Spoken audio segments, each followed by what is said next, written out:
Alrighty, good evening. Thanks for coming to our Front Range front end meetup tonight. We're going to be looking at building forms your mobile users will love. And as we go, we're going to run into some Q&A pauses, adjusting the volume there, sorry.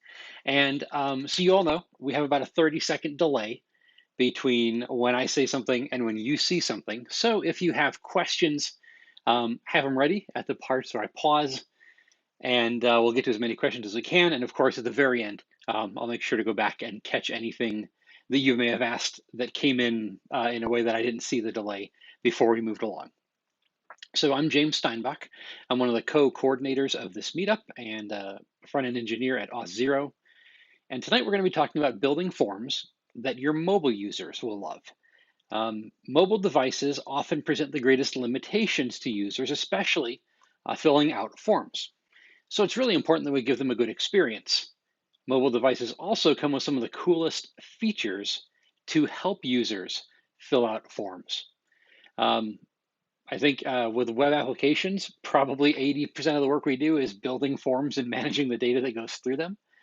Tonight's talk is not going to focus on how to manage form validation or state with a JavaScript library, none of that behind the scenes logic. We're actually going to stay really on the front of the front end, and this talk is going to be almost exclusively about HTML. And it looks like a user experience talk, right? Building forms that your mobile users will love. But, and this is the part of the Scooby-Doo episode where the gang pulls off the ghost hood, and sure enough, it's actually secretly under the mask, accessibility. And here's a perspective shift I want to provide you all with, and it's been helpful for me, and I hope will be helpful for you as well. When we talk about removing friction or barriers that would give users difficulty or challenges working with the sites or the apps that we build, we solve the same problem and we give it two different labels based on how we perceive our users. If we think our users are abled or typical, we call it user experience. And we say, oh yeah, we're going to improve the UI of this app and make it easier for them to use it. Remove the friction, remove the hurdles, make more money, yeah. And we talk about user experience and increased revenue when we think our users are abled. But when we label our users as disabled or in need of some kind of assistive technology help, then we see the same kind of work, removing hurdles, erasing friction, making it easy to use the app. We see it as accessibility, and we throw it way down the pipeline, and then we deprioritize those tickets, and we get to them in a few different sprints later down the road. And that's horrible. I want us to not think like that. I want us to think of the work that we're doing as all one thing. We're removing friction. We're getting rid of obstacles, things that make it hard, unnecessarily challenging for users to get through the apps, the sites that we build, accessing our content. Let's stop calling it accessibility when it applies to people we think are differently abled from us, and user experience when it applies to people we think are like us. There's no reason to divide the world up into like two groups. Because the reality of the matter is, this is not a binary operation. There's not two kinds of people in the world, abled and disabled or differently abled or whatever label you want to add to that group. In fact, at best, we're all just temporarily abled. A personal story on this one for me, in December, I was involved in a pretty bad car accident. I broke my neck and my arm. So I had a cast for a while and a neck brace for about 13 weeks. And I'm in the whole physical and occupational therapy flow now. And healing is slow, but it's steady. I'm making progress, so I'm grateful. It could have been much worse. I'm thankful that I am healing and had good medical help while I was there. But the point of the story, while I was in those first several weeks, I had one good arm, my unbroken arm. Using a computer was hard. My laptop was difficult to type on because you just kind of have to have one arm and it's going to hover back and forth across both halves of the keyboard and it'll wear out your arm a lot quicker. Not a great idea. It was tough. My iPad, bigger screen, that would have been great, but really hard to prop up against pillows or the armrest I had underneath my cast arm. And also not a great size of device. It was too heavy for me to hold. So I spent most of those weeks doing everything I needed to do digitally with my phone. Hospital websites, insurance forms, disability requests at work, all the HR and medical and everything else websites, it's nothing but forms, right? And the forms that hurt to use on a mobile device hurt extra while I was stuck on my phone. And normally, I have the privilege of saying, oh, this form is a little badly designed on the phone. I'm just going to go to my computer, I'll bookmark it, and I'll do it later when I'm back at my desk. Didn't have that option, didn't have that luxury for a couple months. So this talk grew out of personal experience to a degree for me. We're all just temporarily abled. And our ability levels are constrained by all sorts of different things and different factors. It sometimes has nothing to do with our body. It could be the device we're on, a desktop computer, phone, a watch, even a smart fridge. It could be the input device we've got, from a mouse to keyboard to trackpad to a stylus, which could be like a chunky stylus, like the generic ones you can get for most tablets with the half-inch wide rubber tip, or a really precise one like Apple's pencil. It could be assistive technology, a user with low or no vision relying on VoiceOver or JAWS to read them a page or app and all of its content. Here's one that could affect you. Some people have chronic health problems that cause tremors. One example would be Parkinson's. Issues with their nervous system and muscles that cause their hands to shake regularly. Very, very hard to tap tiny things on a touchscreen or to scroll with real precise accuracy. But you might take a person who's in the absolute prime of their health and put them on a bus or a passenger in a car riding on some bumpy roads, or in an airplane dealing with some turbulence, and suddenly their experience is the same as a person who has a condition that causes physical tremors, medically speaking. Just being on a bumpy bus or plane or train causes the same result: inability to tap or swipe or scroll accurately or precisely. It could be a temporary thing like an injury that we heal from, and it could be something as simple as a distraction. A kid comes into the room for the third time today asking for help getting the Zoom call connected again so he can be in part of his classroom. Somebody comes into the room asking for help with something she's working on, and you have to take a break to handle that. And suddenly, in that distraction, you looked away from the screen, and all the cool animations they thought they were doing to direct you to the next part of the user flow, you missed them, and now you have to be able to look at your screen and see exactly what's going on, and overcome distraction as an ability level. And I threw a ... The ellipsis in this chart, it means that if you all watching were to chime in the chat with all of the different use cases you've had to solve for users with different constraints on their ability, whether long or short term, we could make this chart 2, 3, 4 times bigger easily.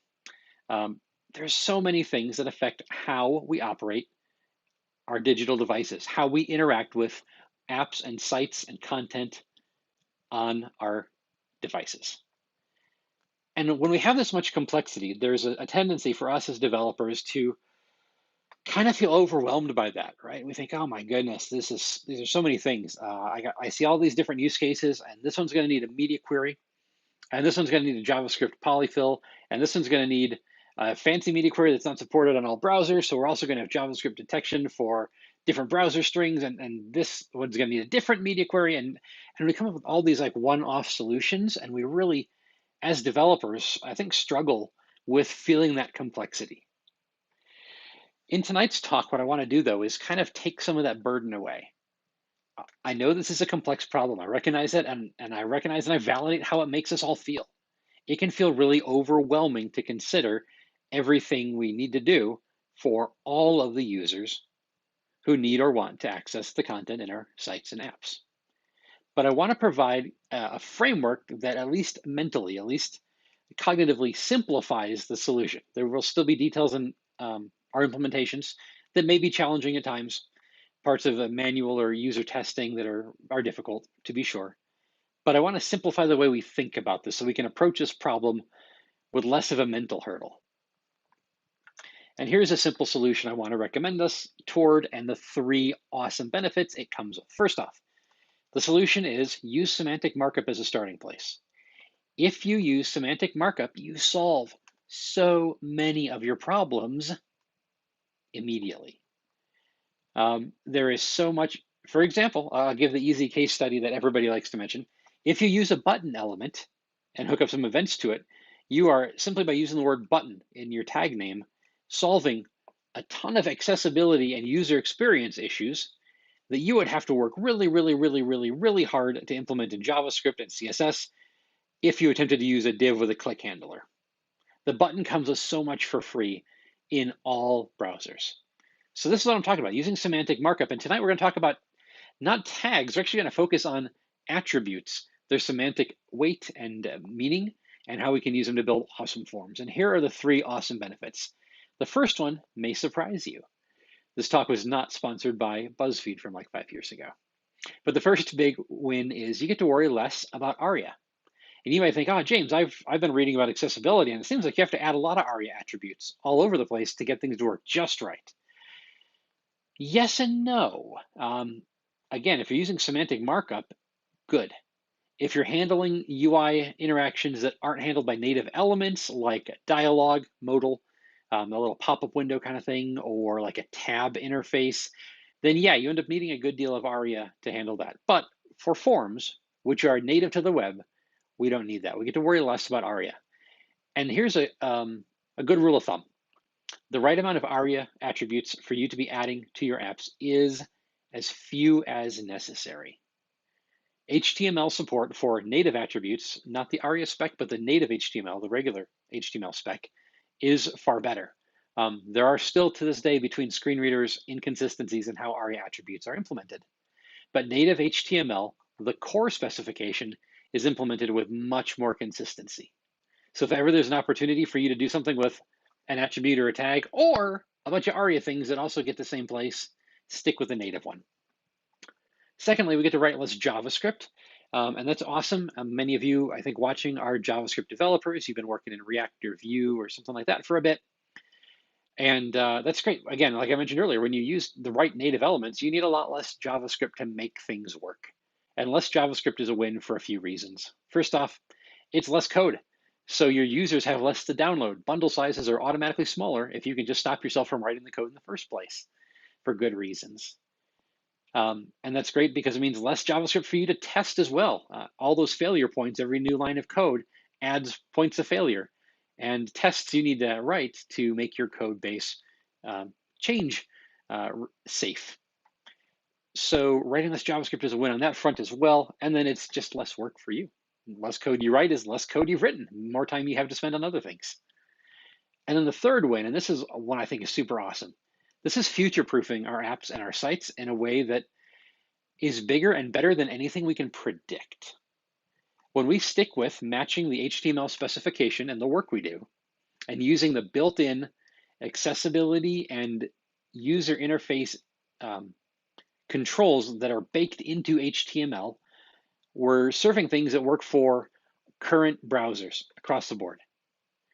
We're taking care of current screen reader versions and many older ones as well. I say current to mean what exists now, not to say what it was last year's is automatically gone. Modern screen readers and other assistive technology. And here's a cool thing. Technology is going to keep on developing. We're going to get new inventions. VR is a fun thing for gaming right now, but eventually we're going to have VR or augmented reality UIs working with the world as we see it, and we're going to be interacting with things in brand new ways. Any software or device that implements HTML in the future that's not even invented, not even thought about yet, maybe even, will have to implement it according to the specifications. And so when we use a spec as our foundation, as our baseline, so that we're getting our money's worth, absolutely, to the last detail, out of HTML itself without reaching for a script at all, then we are future-proofing our apps for the UIs, for the software, for the tools that haven't even been invented yet. So those are 3 huge wins, and they all stem from the same root solution, which is focus on using precise semantic markup. So let's talk about semantic markup. And after I finish a few slides worth of some HTML here, we're going to have a pause. So if you've got questions, you can get those ready. The first thing that's absolutely necessary is in a form with any kind of control. When I say control, I mean input, text area, or select. And that could be input that's radio or checkbox or anything. Every single control, input, text area, or select element must have an associated label. Now, if you want the code golf winning solution, fewest keystrokes necessary, here's the shortest way to accomplish that correctly. You wrap your label tags around the label itself and then the input element or text area or select. Now, in all browsers and assistive technology, that label will be correctly associated with the input itself. And that's not just like screen readers need to know this information. That's that's sighted users coming to your sites as well and needing to have the right thing. Here's what happens. If you're browsing an HTML form and you click on a label, the correct thing that happens if that label is properly attached to the input is this. You're automatically focused on the input. If you click a label that is associated with an input that's type radio or checkbox, you automatically select or deselect, toggle that element. That happens for free. You don't need to write a click event in a JavaScript component for that. Browsers just do that, and that's a thing that sighted users, people who have fine motor control and use mice and trackpads and wouldn't claim to have any kind of physical constraint on their computer abilities, need. It is one of the most frustrating things when you've got an entire paragraph worth of text attached to an input checkbox and it's not properly associated. And so you have to click this tiny little box on the screen that's a checkbox when you could have just clicked an entire paragraph and gotten the same result. This is, again, we call it accessibility when we think our users are differently abled, and we call it user experience when they think they're like us, but it's the same solution, the same issue we're solving. We're getting rid of friction, we're getting rid of hurdles, we're making it easier for more people to work with the things we've written. So that's how you properly associate a label and an input. Now, I found that a lot of times I need to style the label and the input more like siblings, right? And not like nested things. And that could be trickier. You could put a span around the string of text that says username here, but this is a more common pattern, and this is probably the one you've seen in most code tutorials or blog posts or Stack Overflow answers you've worked from. You give the label a for attribute, and its content must match identically the ID of the input or select or text area. Exact same result. Your markup is a little different, probably a little easier to style for different visual treatments, but this is the exact same result as the last slide. Now, I originally gave a short version of this talk at EmberConf a few months ago, and so here's an Ember slide here, but I don't want to teach you Ember, I want to teach you what you could do with any JavaScript framework if you're a JS dev. You can use built-in tools or add-ons in your framework to generate the ID automatically. So you could create a component for any kind of form control and pass label in as a prop and automatically have that component instantiate itself with a unique ID to use for the for and ID strings necessary in the markup. Again, Vue's got a unique ID property available. In React has several solutions, including using the newer hooks interface. I haven't tested out Angular, but I'm certain it does have something manageable for the same result. Let the JavaScript handle the hard work for you. Awesome way to go. Again, the advice is still use good HTML, but where you can use JavaScript to take the choices and the user error possibility out of your HTML, by all means, let the computers make the boring decisions.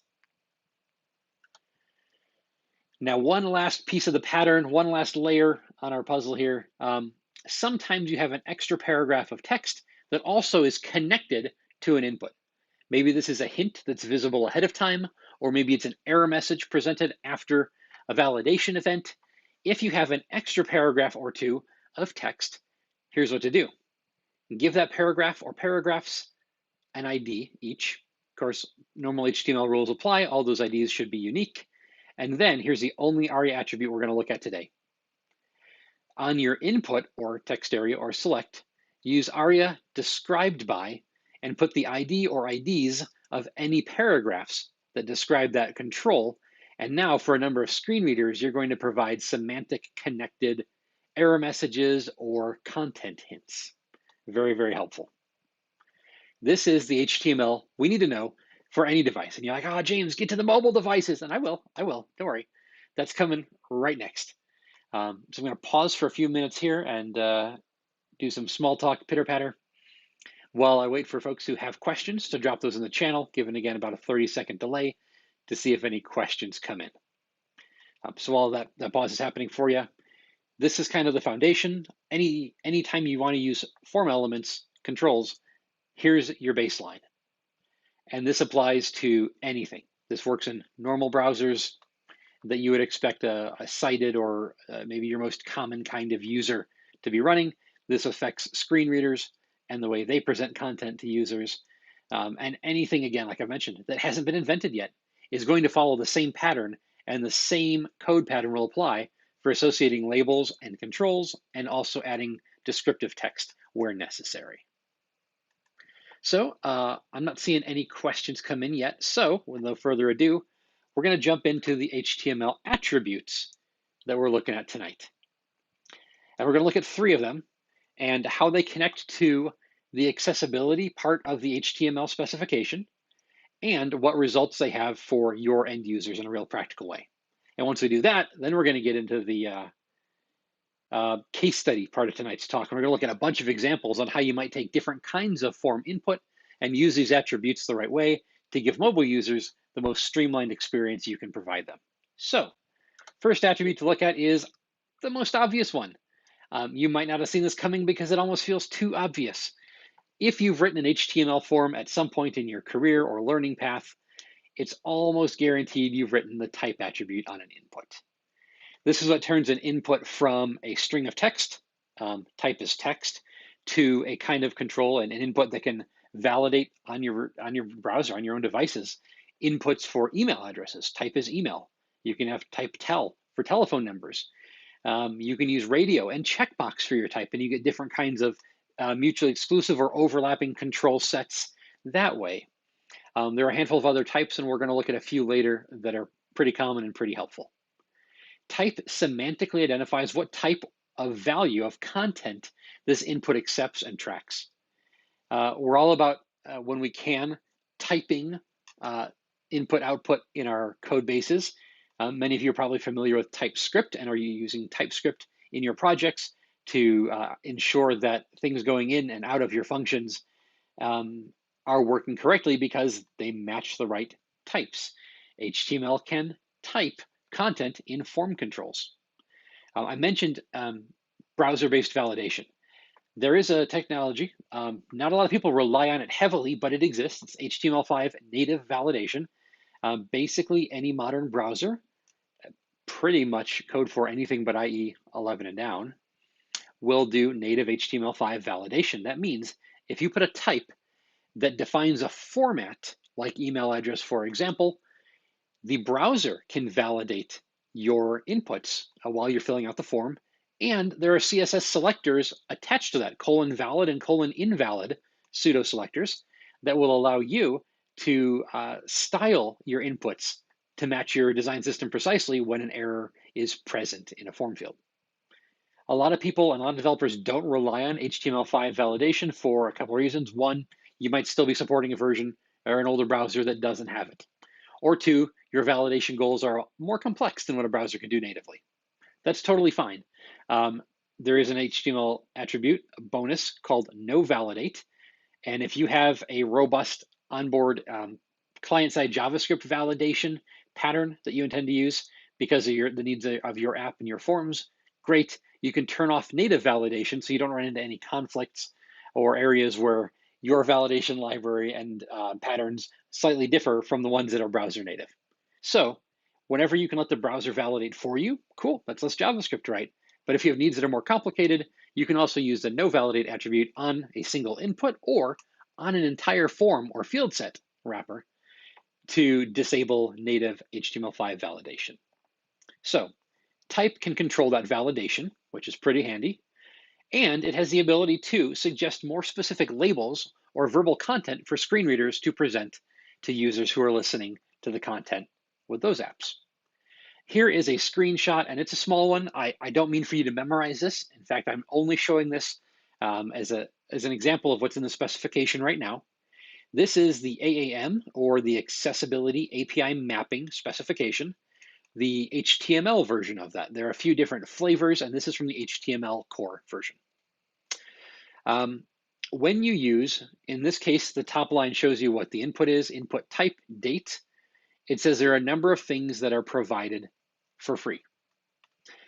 You can see in the screenshot, if you're looking closely, you don't have to, I'm going to read you the important parts, that it's implemented as a date picker and you get certain pieces of content, depends on UI of implementation. And these 4 rows are 4 different accessibility API models that are used by different accessibility software vendors, like JAWS, NVDA, VoiceOver, built into Microsoft, these programs.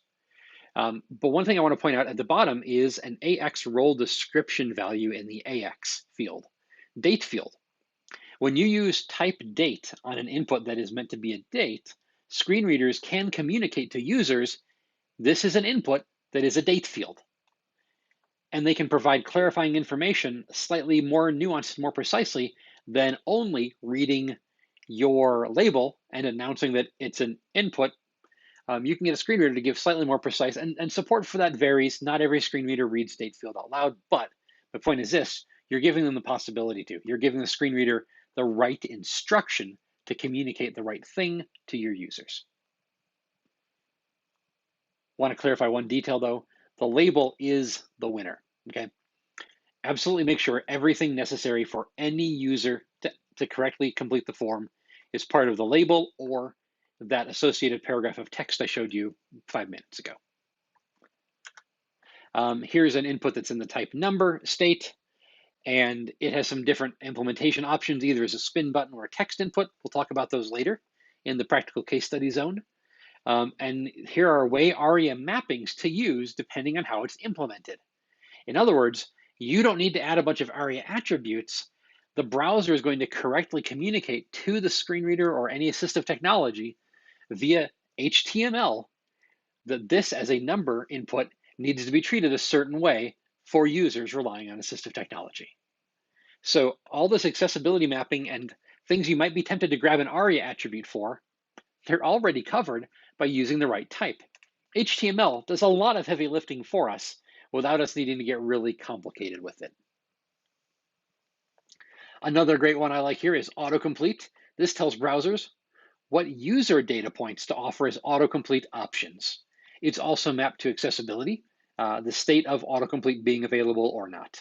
So if you use autocomplete with a valid value, screen readers are then authorized in their APIs to announce to users that autocomplete with certain options is available to them. And this is like your user contact card on your device. For example, take iOS.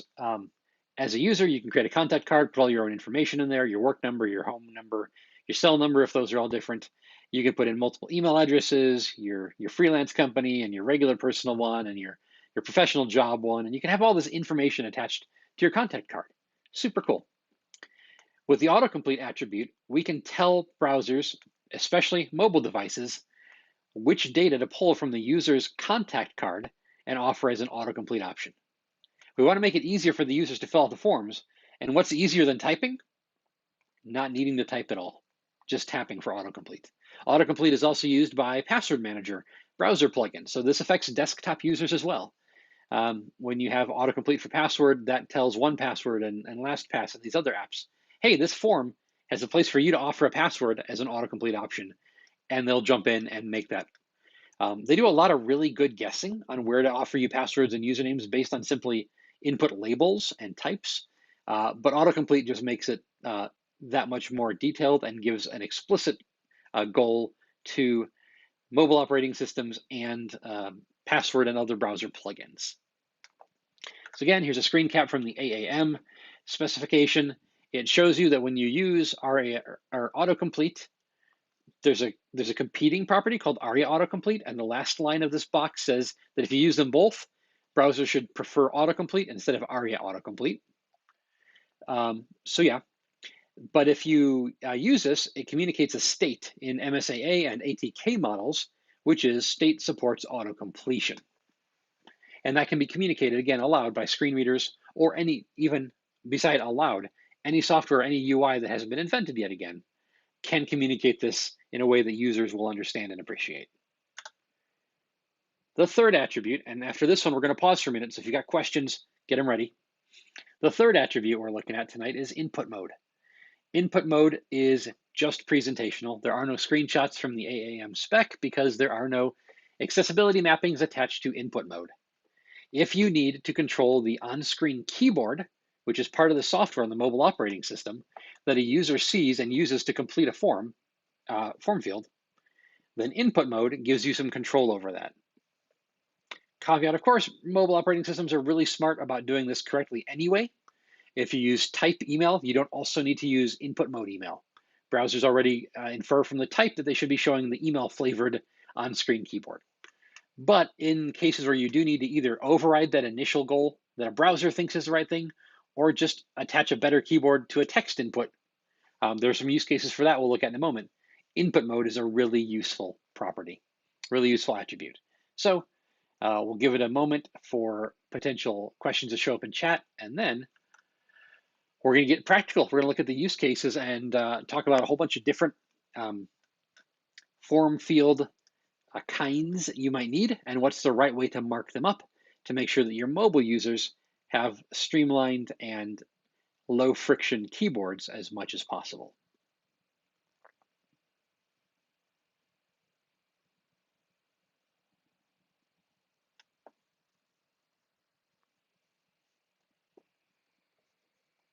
Oh, I just got sorry, too much information here. I got a notification from my AirPod here that it's out of battery.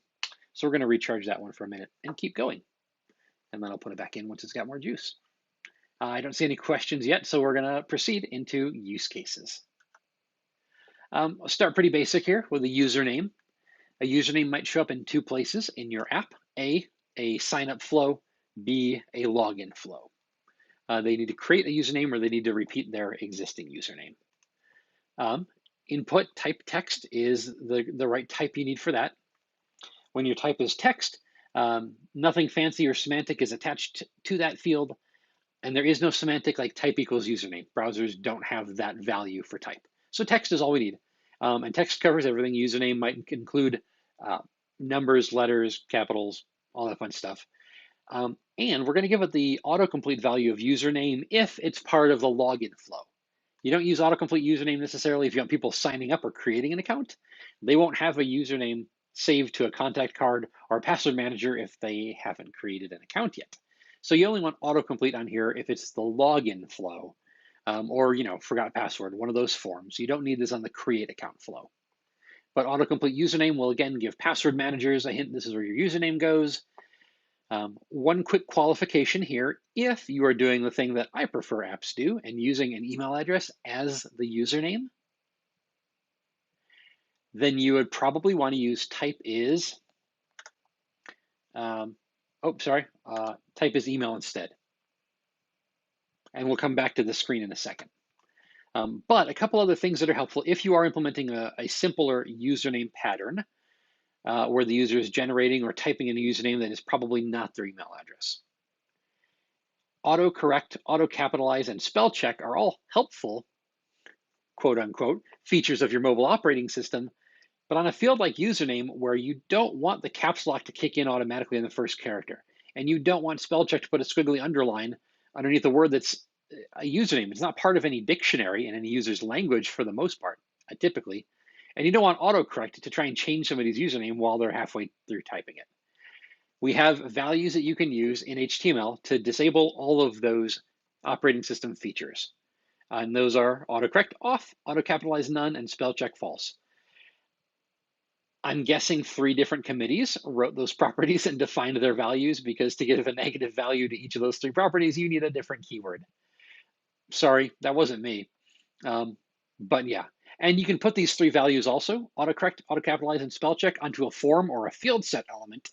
You don't have to repeat them on every single field in a form. If you just want those things turned off full stop, you can put them on the form or a wrapping field set around several fields. But as I mentioned a second ago, if the username happens to just be an email address, or you are simply looking for email signups for contact information, etc., we've got input type email, and you can also use autocomplete email to make it abundantly clear to any device that needs autocomplete help that email addresses are the right data to be offered by the autocomplete UI. Now on the screenshots you see here, we've got Android in the middle and then iOS on the far edge. My iOS screenshots I was able to use on a physical device that I could set up with a temporary profile, etc. And so we can actually see the autocomplete working on iOS. On Android, I only have an emulator available, and I wasn't able to set that up with contact cards and get autocomplete running, inside of an online emulator. Sorry. But I did confirm with Android users that yes, indeed, autocorrect is just as useful on Android. It offers your contact information. It offers the 1Password, integration. It's great. So I'm sorry that I couldn't get that into my screen caps for the Android keyboards. I wish I could have, but we do have it available on both operating systems. I want to point out something about these screenshots that those of you who are sharper-eyed may have noticed as different from the plain text type we saw a few slides ago, and that is this, the period, the @sign, and for Android, the .com shortcut are all part of the keyboard without needing to tap a modifier key. Additionally, I'll go back up to the other slide.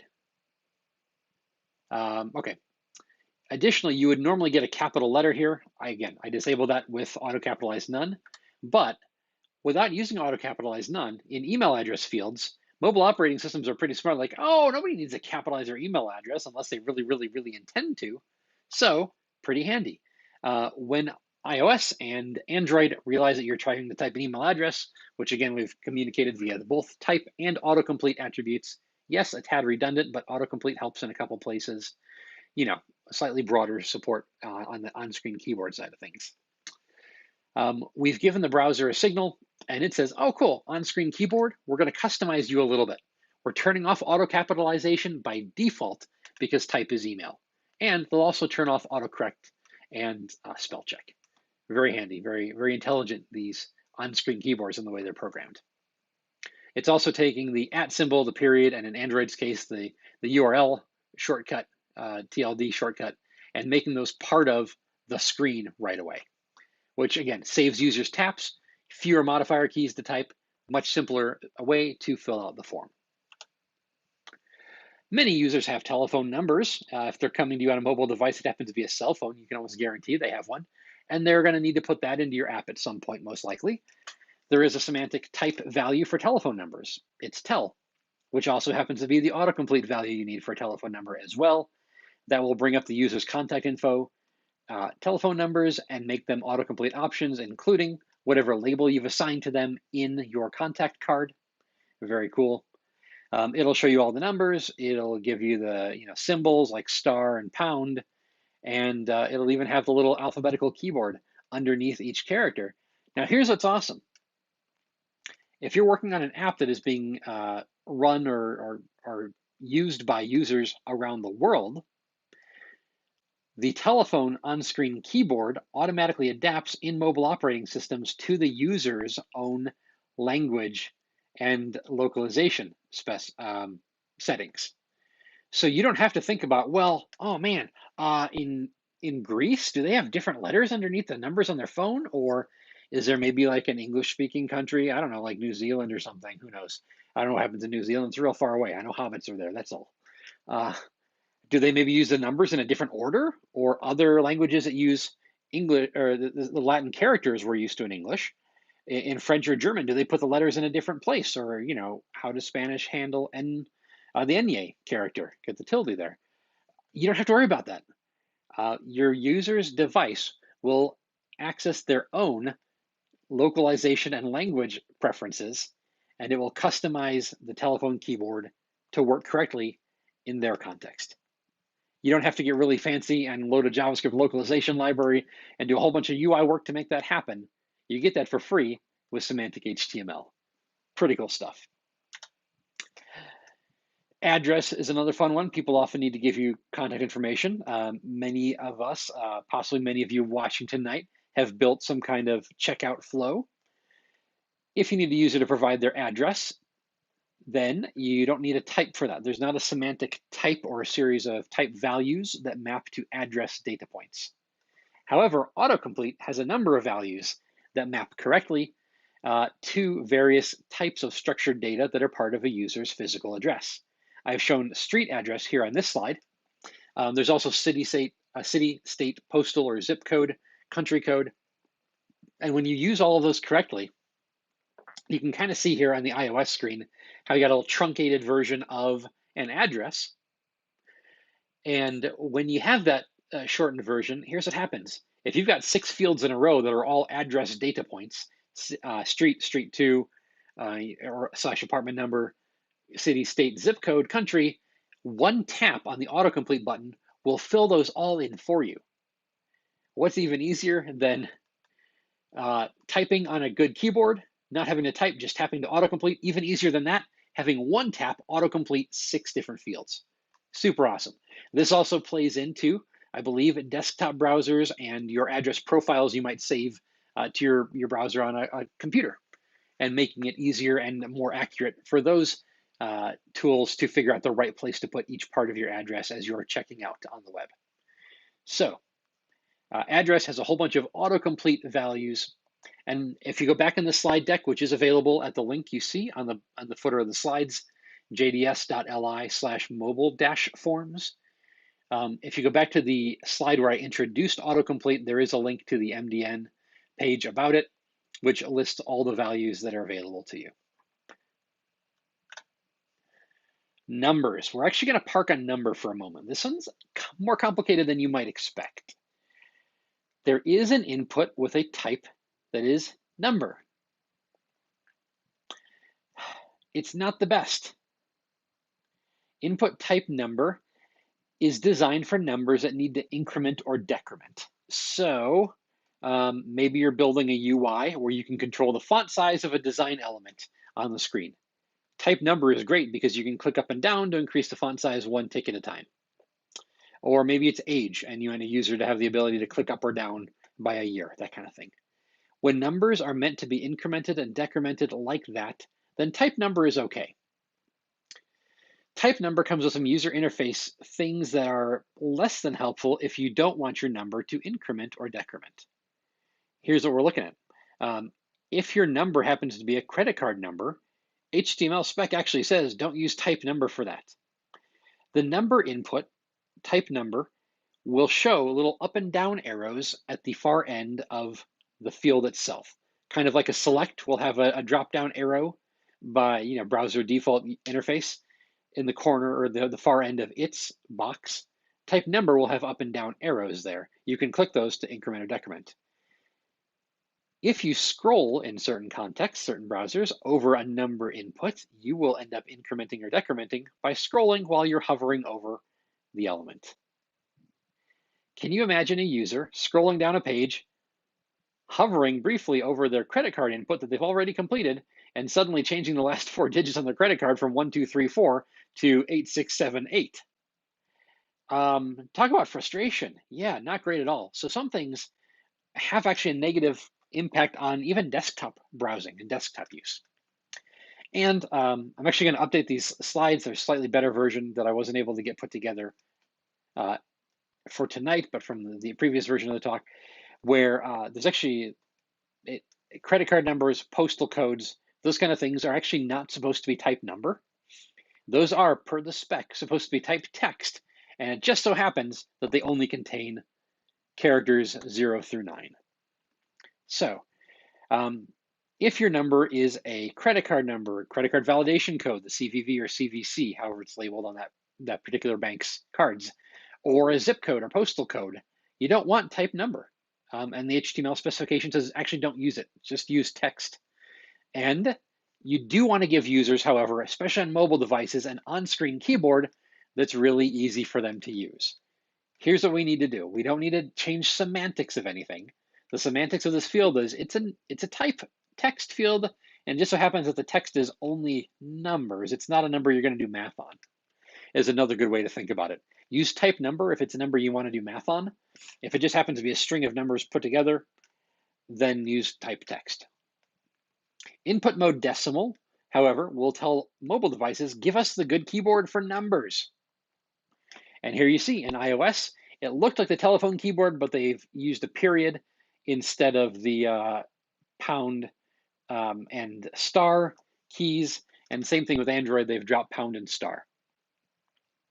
There's another input mode, numeric, which is very similar, and that's up to you. You might do some user testing and see which one works better for the folks in your user testing crew or using your app on the regular. But input mode decimal is the right way to get a 10 key keyboard on a field that happens to contain numbers, but nothing is mathematical about those numbers.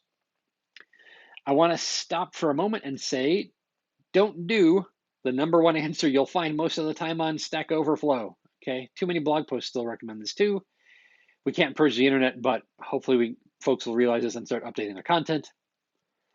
Do not use type is tell to get this keyboard for a credit card number. And here's an accessibility rule I want to emphasize. A vague interface can challenge users and create a little friction, but given the choice, a slightly vague interface is better than an incorrect interface. If you use type tell, you're telling assistive technology, autocomplete engines, everything else, to give users the option to make telephone numbers fit in this field. And if you want their zip code or their credit card number, you're going to be communicating factually incorrect information to users via assistive technology. So please don't do that. Use type text, use input mode decimal, or if your testing reveals that numeric is slightly different on a certain operating system and that's better for you, go numeric, that's cool. And then one other trick, it's not really a trick, one other attribute that's helpful is there is a pattern attribute, and that contains a regex string. And you can use pattern to put a regular expression onto your inputs. So pattern, brackets around 0 through 9 with a star after the bracket, will limit your field to numbers only, no alpha characters or symbols. That can help with HTML5 native validation if you're doing that. And for a while, in some older versions of Android, that pattern was also a useful way to get the on-screen keyboard for numbers. But whatever you do, please try to avoid making your users tap the number modifier key to get away from alpha characters just so they can put in their credit card. Give them a big old awesome 10 key. Input mode decimal will do that. That's probably the shortest way to get there. This is also really handy for verification codes. That's also a string that nobody's going to do any math to. It just happens to be a group of numbers all in a row. So for your verification codes, you can use input mode decimal as well. And guess what? There's an autocomplete value for that. A one-time code is a handy value that will tell your mobile operating system, hey, mobile OS, you know it's in my text messages, right? If I get a text message that happens to contain a string that looks like a mobile verification code, two-factor authentication, then please give me the option of automatically adding it here. And you might be like, wow, is that secure? That's cool because it's not our security to worry about. The browser has no idea what's in your text messages. That autocomplete portion of your operating system, whether Android or iOS, is just part of the operating system, and it does not tell anyone what's in your Messages app. Okay, really helpful there. But it does provide that one-time code autocompletion and 1Password, other password management apps. Super helpful. Everybody should be using one. Nobody should be memorizing passwords longhand or using the same password anywhere. Please don't, everywhere. Please don't do that either. Well, those can also autocomplete your one-time authentication codes if they're set up to handle the TOTP code completion. Date's another big one. We're going to spend a few minutes talking about date fields. Input type date is absolutely valid, and it's awesome, and it works in a lot of use cases with some helpful things. But you may run into some drawbacks depending on your use case, especially on mobile devices. Normally, if an input is type date, you click in there, like for instance on a desktop, and it provides a little rectangle with little calendar-shaped grids, and you can go back and forth through different months and years, and it's handy, it's fine. And you've got typically a mouse or a trackpad, so clicking precisely is relatively manageable for the majority of users. But that's what I want to get to. There's a user interface limitation on type date. First off, even if you have fine motor skills that make mouse and trackpad use difficult, those numbers you got to click on are pretty tiny. Now you get to mobile devices. Touchscreen Windows devices with a certain version of Edge that's not out of play yet. I think it's just like a few years old. And iOS devices have what I call the 3 scrolling wheels of users get mad because they scrolled too far. Yeah, we have to scroll. You have to spin the wheel down to get the right month and spin the wheel to get the right day and spin the other wheel to get the right year. And those are fine. But again, if you've got challenges in any way to spinning or scrolling or swiping precisely and getting it to tap exactly where you want it to go, you're going to have trouble filling that out. Android, it feels a little more like what you saw on the desktop. It does calendar shaped grids of numbers. And again, you can tap back and forth or probably swipe back and forth as well, I would assume, to go month to month and to back up and to find the right day and tap it. A couple of challenges with that though as well. First off, once again, those numbers are awful small and awful close to each other. If you were to build an exact replica of Android's native date picker UI, make it part of your website and run your website through Google's Lighthouse tool for user experience and performance and other site metrics, it would tell you your tap targets are too small and your tap targets are too close together for mobile devices. So a UI feature that's part of Android browsers by default would fail Google's Lighthouse checking if you made it in HTML. That's unfortunate. Again, it presents challenges to users who have difficulty tapping precisely. Similarly, if the date people need to enter is more than a few months ago, it can be really challenging to back up and edit the year. Let's say you're filling out an application for a job and it wants to know when you graduated from college, and that was 7 years ago. Nobody wants to tap back 1 month at a time. 12 taps for 7 years is it's way too many taps. Okay, so nobody wants that. And generally, when that happens, when people are able to, you can do this on a desktop. A lot of folks just kind of give up on the whole UI, the extra bonus part of the interface, and just type in the date anyway.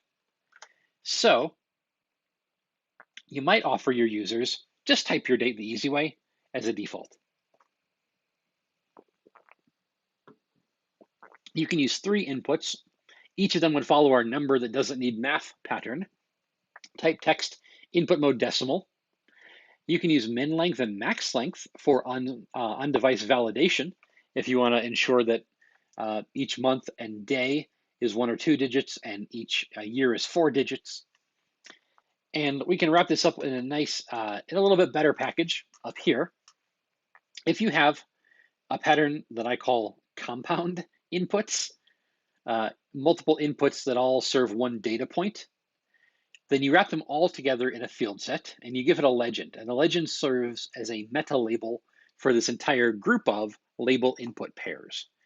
And this is, again, all correctly communicated to screen readers as a hierarchy of structured data that users should place in the form fields. And so here what I've done is we've got the right input mode and type. That's all fine and dandy. We've got, the right month, day, and year in a word so the users know what it is. And I've also, in the label, just make it easy for people, right? Just keep it in the label. It's only a couple more characters.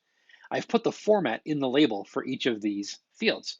And now users, without having to worry about disappearing placeholders or wondering what happens after you focus on something and the placeholder disappears, or wondering because nothing tells them at all what format the date should be, users can quickly type in the portions of a date in a way that's relatively frictionless. And their keyboards on their mobile devices will give them nothing but number keys so they can get through this relatively flawlessly.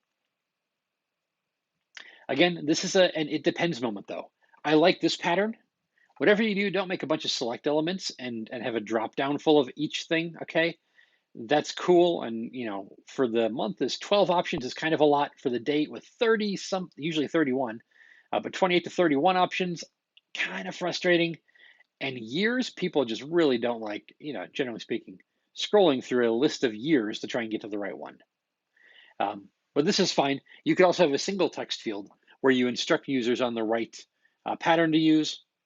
One caution I would give is a lot of folks like to go with input masking and having the input automatically insert like slashes between the characters. If you do that, test it really, really thoroughly with backspacing, tab characters, error correction, copy paste, so that users can do all of this much more simply. Okay, so test that copy paste and that autocomplete experience really well. And there's more. There's a type and input mode for URL. There are autocomplete values for every piece of a credit card's data, card number, expiration date, CVV. There's even autocomplete for your birthday. I love this. The Nintendo Switch store online uses this really well. If you view an app that has an age restriction on it, a game, then it will ask you for your birth date. And if you have your birthday in your contact card, it'll automatically be part of an autocomplete option for you. One tap, all three fields are full. I love that Nintendo's doing that part right. So these have been some case studies in common or really useful, or in some cases, tricky or complicated, it depends, contexts for mobile operating system fields. Last thing I want to show you here is a CSS and design consideration or two that I want to give some advice about, and then we're going to wrap up. On iOS, there is a zooming behavior that happens on focus events with form inputs. It happens sometimes. Many developers feel like they have no idea why or when it happens. It can feel mysterious. And a lot of people don't want it to happen. So here's how to fix it. First off, once again, I'm going to throw Stack Overflow answers under the bus. There are a lot of Stack Overflow answers that tell you to use a meta tag in the head element of your site and set user scalable to 0 or to no. To disable user scaling, so pinch to zoom is broken, but also iOS doesn't zoom in and out either. That's a bad solution. In fact, it's so bad that iOS has started ignoring that user scalable content in that particular meta tag. So don't bother with it.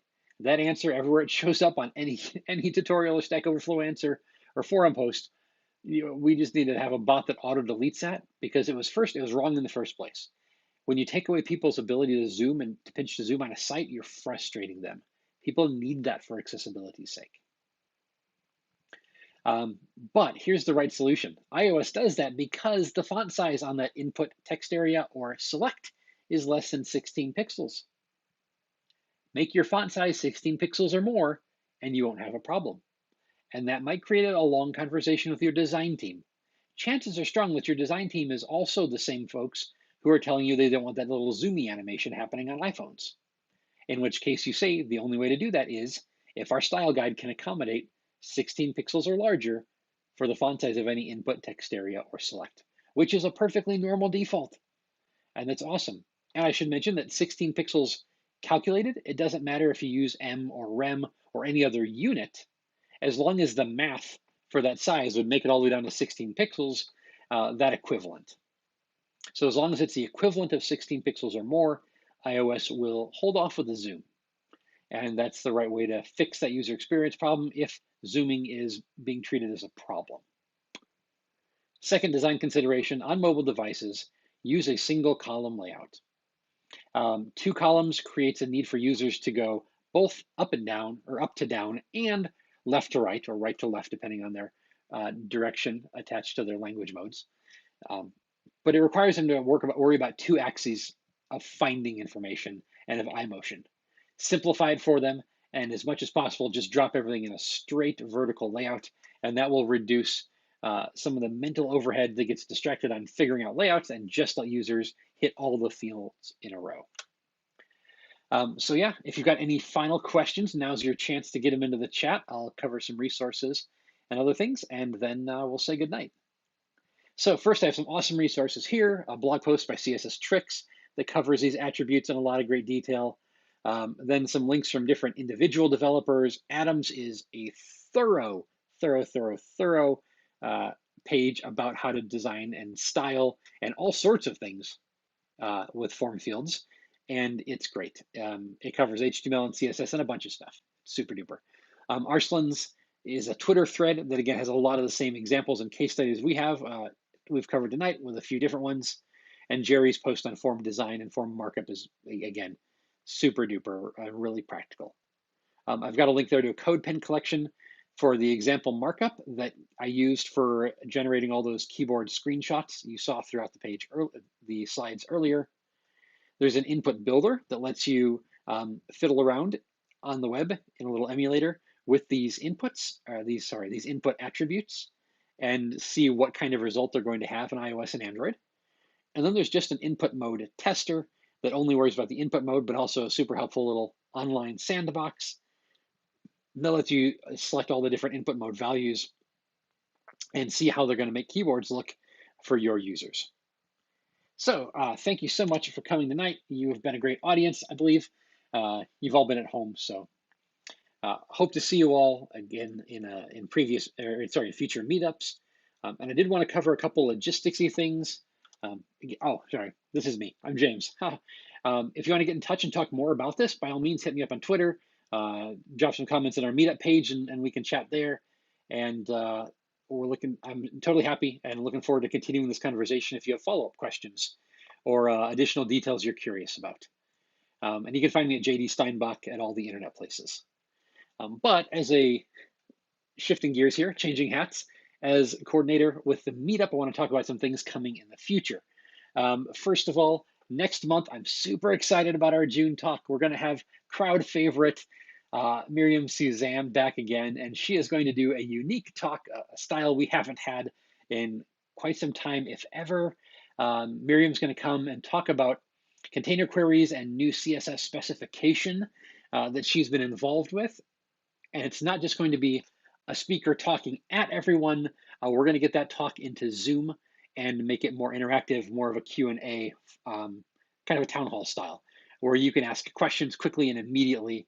And we're super excited to have her talking about what's on the cutting edge of CSS technology, and how you can think about using it in your projects and or be involved with specification things and checking those out. Another big question I just want to touch base on with a kind of a non-answer. Some of you are likely wondering, the Denver-based among you, hey, when do we get to come back and meet in person? To which the answer is a big 3-level, it depends. Here are the levels, 1, 2, 3.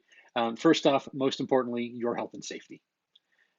So we're going to do it when we know we can do it in a way that everybody attending can be safe and healthy through it. Second tier, of course, is our host. Code Talent is fantastic. We're looking forward to being there in person again when it's good to go, but we're going to coordinate that with them. And then the third layer of the coordination is all the local guidelines that we're going to be in compliance with. So as state of Denver and the county, state of Colorado, city of Denver, county, all those change recommendations and things open up again, in cooperation with Code Talent, with your safety and health primary in mind, we'll look to an opening or an in-person plan again. And I want to acknowledge that a lot of you have been able to come to these meetups because they're remote. Some of you are in different states entirely. It's likely that we've had somebody over the last 6 to 8 months who's showed up from a different country even, and that's been delightful to have you. We want to continue to provide content that can be consumed that broadly. At the very least, we're definitely going to keep recording and uploading to YouTube, the weekend after each meetup. We will explore some ideas for live streaming. No promises, but that's something that I would like to do if we can.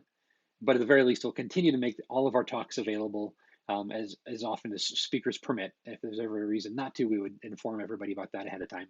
But we're going to make things available online after the fact and keep those posted on YouTube for you to continue to refer back to, and even the in-town folks, y'all still appreciate and benefit from, I know, having the talk online afterwards. Things like family member getting ill, or even you being sick, or car trouble, work goes long, dinner plans get changed last minute, etc.